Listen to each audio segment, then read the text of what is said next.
Hi, my name is Commander Dov Raz, and I'm the head of Platforms Development Branch in the Israeli Navy headquarters, which makes me in charge for basically every new surface platforms project. This presentation was presented as part of the Combined Naval Event, a conference organized by defense leaders at the 23rd to 25th of May 2022. I chose to try and bring to the conference a perspective that speakers from the world leading navies will not be able to address. And this is the perspective of a small navy, small by its resources and mainly by the size of its vessels. But in the Israeli perspective, through the years, small vessels does not mean less capabilities, and we think that a small vessel can be capable for a variety of missions if you plan it right, and that is exactly what we are trying to do. During the next 20 minutes, I will love to share with you some thoughts regarding our future surface vessel by describing some of the thinking processes that the Israeli Navy went through during the primary design phase of the new mini corvette Reshev class.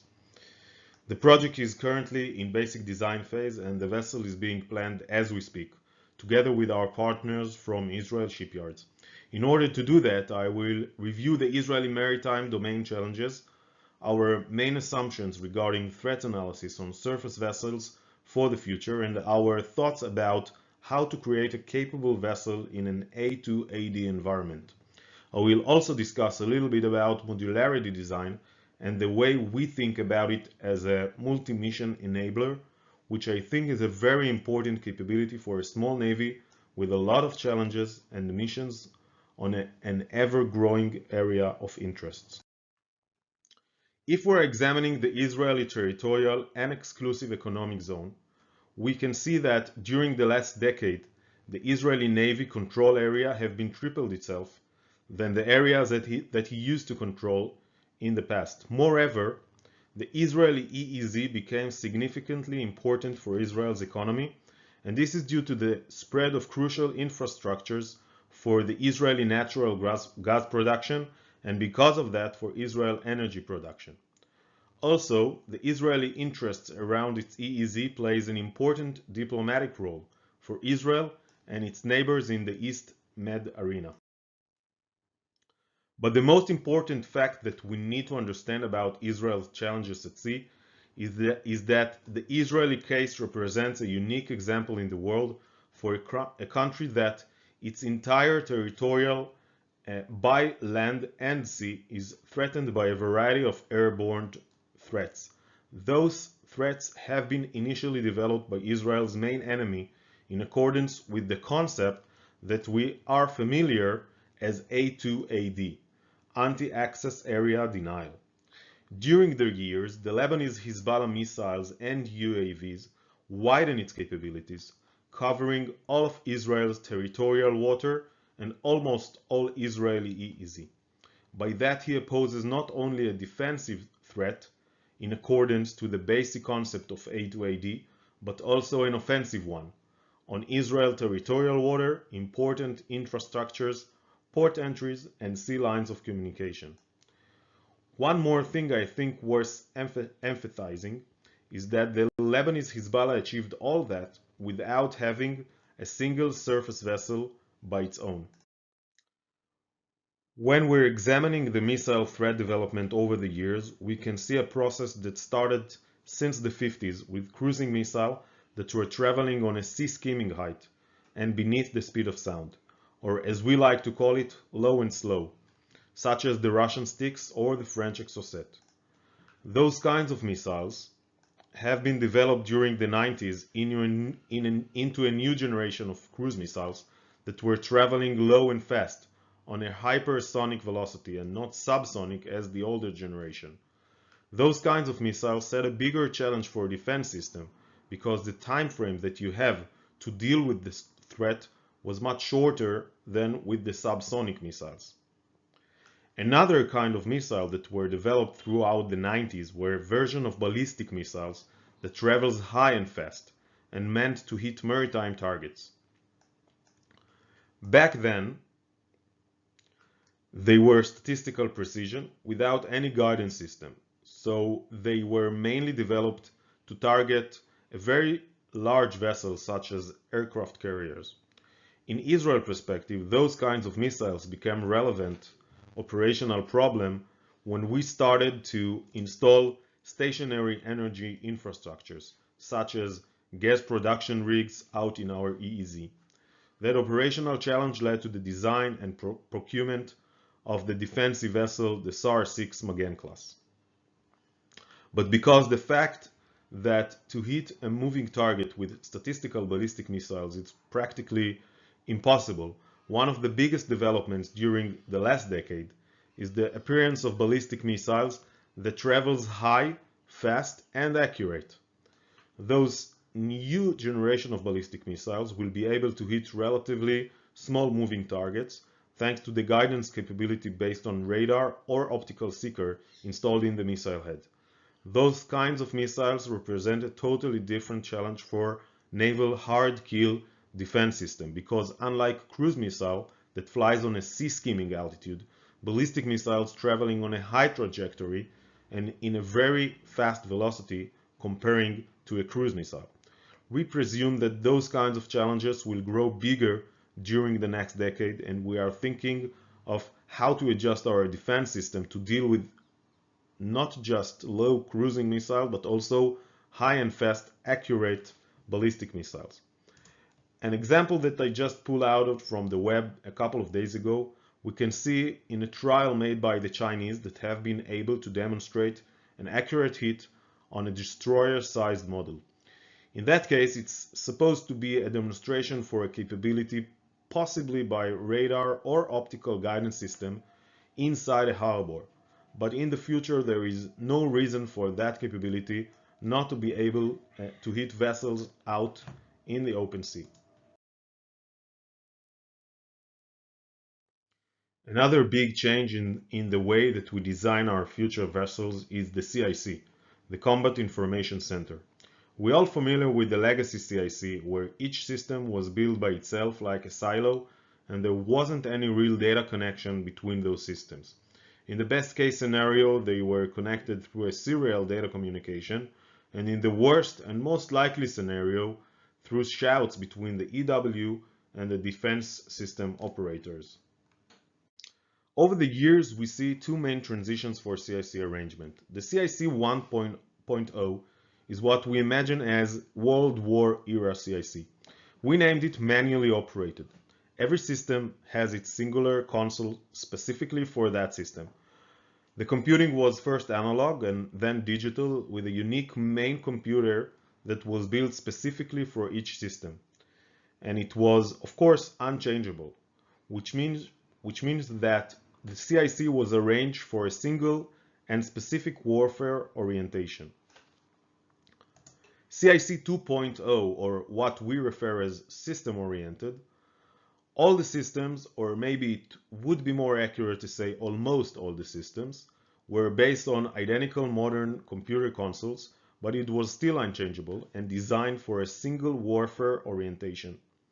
For example, in the Israeli Navy, all CICs were organized for surface warfare. So if the vessel was on another mission, let's say a land attack mission, the way the consoles of the systems in the CIC were organized was not optimal. Today we are planning a totally different CIC that based on an integrated combat system suite that the best way to describe it is in layers instead of silos. The first layer will be the service layer that will be identical for all the systems and function as a unified service farm. In today's technological era, there is no logic in developing a unique computer for each system. One of the main advantages is in that you can plan it with a built-in redundancy and to plan two different farms in two different compartments of the vessel to increase survivability. The second layer is the C4I integration system that combines all the systems together and integrate them into a unity combat picture. Above that, there are the main systems layer.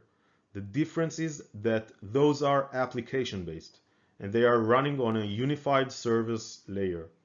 So basically, all the consoles can be identical, and you just need to run your desired application on your desired console. On the upper level, they are still different varieties of RF antennas, sensors, or missiles launchers for different systems, but they are all connected to the main database like every IP client. One of the most interesting and vital capabilities for that kind of modern CIC is the ability to add on a military or commercial off-the-shelf system for an ad hoc mission that is not part of the regular vessel configuration, but to operate them from the CIC like every other system. When we started to think about CIC 3.0, we looked into all kinds of different versions for CICs, such as round or holographic. I personally think that all those are gimmicks, and we wanted to go deeper and think about the very essence of the CIC and what will best serve future challenges. We came up with a concept that we call mission-oriented. It means that we take the current technological capabilities that I have just described, and we're giving the crew the ability to decide what is the structure of the CIC that serves the best the current mission of the vessel.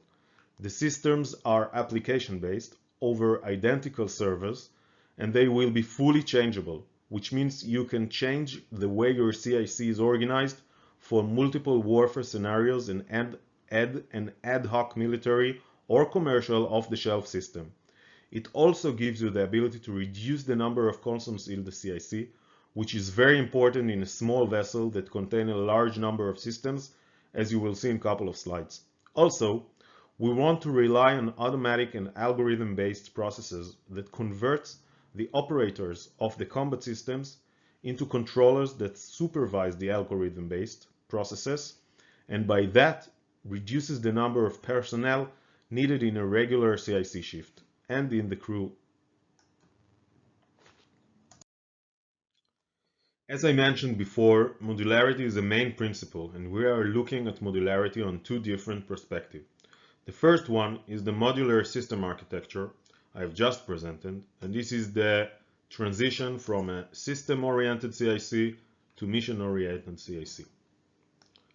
The second perspective of modularity is the structural design of the vessel, which means that we plan the vessel accordingly to have the ability to change certain compartments' purposes, to install or uninstall different sensors, to mix and match the armament of the vessels according to the mission, and to use the open deck space for different purposes.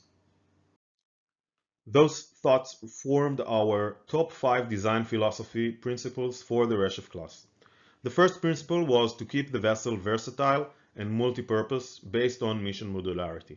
The second principle refers to defense capabilities and define a complete survivability against advanced low-trajectory cruise missiles and anti-ship ballistic missiles, both sub and hypersonic. We also look at the human resource as a main issue for the planning of the vessel.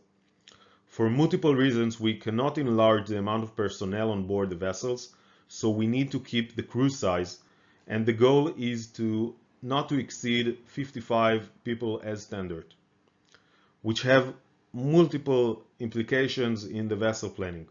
We also need to staff it by at least 25% women, and that is a key factor on the way we are planning berth and the crew compartment. We need a combat system suit to be open architecture to enable the system-oriented CIC concept and to allow a fast and simple commercial and military off-the-shelf system integration. We know that in the future we will need full connectivity, which means as needed, where needed, data speed transferring based on broadband satellite communication. As we discussed earlier, we need the integrated air and missile defense system to be able to deal with all kinds of threats. It will need to shoot down various threats in different ranges and heights, and to initiate a fully autonomous interception process for sub and hypersonic cruise and ballistic missiles. As for now, we are aiming for Rafael Sea Dome system that were already tested and proved its initial operational capability on board the Magen class. We are now working on the needed adjustments for those systems to be able to install them on a mini corvette as the Reshef class. In the video, you can see the successful trial for the Sea Dome on the Magen SAR 6 class that was taken a few months ago.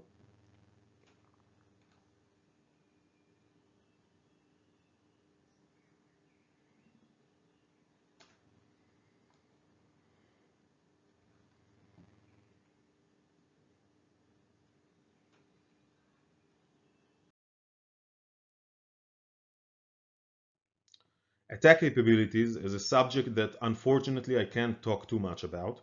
I can say that we're aspiring to bring those vessels a hybrid attack capability. In the future battlefield, we will need to be able to attack beneath and above the threshold of war, which means that we need covert and overt attack capabilities. Beside that, we know that we need regular surface-to-surface attack capabilities, but also land attack missiles that are guided by multiple methods such as GNSS, radar, and optical. Also, we need to be based on various attack methods, from cruising missiles to ballistic and loitering ammunition. Each of them gives a solution for different type of targets and operational scenarios. As you can see in the video, this is the main design for the vessel. It will be about 80 meters long, 11 meters wide, and range of 3,000 miles, and displace around 1,000 tons.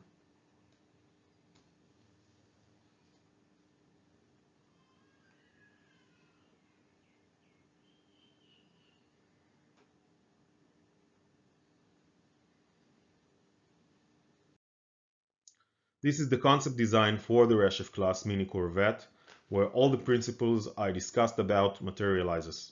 You can see the 76mm super rapid automalaria in the bow of the vessel and 20 to 40 Sea Dome interceptor just in front of the bridge. Between 60 to 70 various kind of different surface-to-surface and land attack missiles installed in different locations. In the aft of the vessel, the multi-purpose deck is a very important enabler for the modularity concept. It can be used for various purposes, such as carrying special forces, small boats, drones and VTOLs, takeoff and recovery, autonomous vehicles, and practically everything that you can containerize into a 220-foot containers. To conclude, I can say that we are conducting a huge thinking effort and trying to plan the Reshef class not just as the future vessel of the Israeli Navy, but as a vessel to the future, which will be capable, modular, and innovative. Those are my contact details. Please feel free to reach out with anything that you have in mind, and I will be more than happy to share out whatever I can. Thank you very much if you watched this video. I hope that you found it interesting and insightful. Thank you.